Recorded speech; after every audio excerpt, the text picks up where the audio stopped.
In the ongoing efforts to secure another ceasefire deal in the Israel-Hamas war, the Israeli Prime Minister is learned to have made some last-minute demands.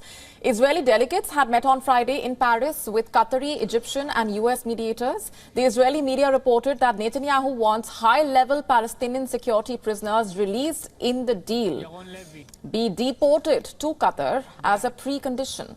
And in addition, Netanyahu is not prepared to advance the deal till Israel gets a list specifying which of the 130 hostages held in Gaza since October are still alive.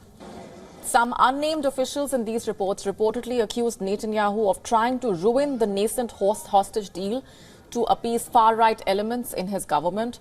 They also accused the Israeli leader of not being really interested in another deal. Netanyahu has publicly said Hamas needed to, quote-unquote, come down to a reasonable situation for the deal to materialize. He has also said that Israel must go ahead with a planned ground invasion in Rafah, even as mediation efforts are ongoing. The Israeli Prime Minister's office said on Monday that the military has put forth a plan to evacuate civilians in the Gaza Strip.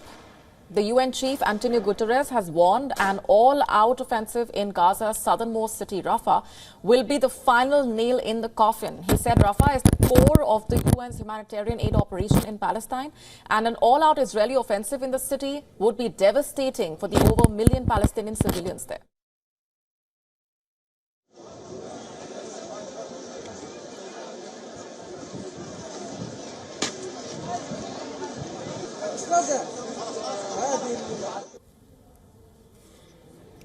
Guterres urged a humanitarian ceasefire and the immediate and unconditional release of all hostages. And for more on this, we earlier spoke to our correspondent Jody Cohen from Ranana. Listen in. So on Sunday evening, the Israel Defense Forces presented their plan to the War Cabinet. This is to evacuate civilians from the fighting zones ahead of the planned counter-offensive in Rafah. Now, Israel says the final 25% of Hamas battalions are hiding there. Rafah's also, we know, where much of the aid enters into Gaza, so the plan reportedly also covers getting aid to civilians. Israel says that it's carrying out 4-hour pauses in the fighting to help civilians evacuate, and the plans have been drawn up in dialogue with American and Egyptian partners.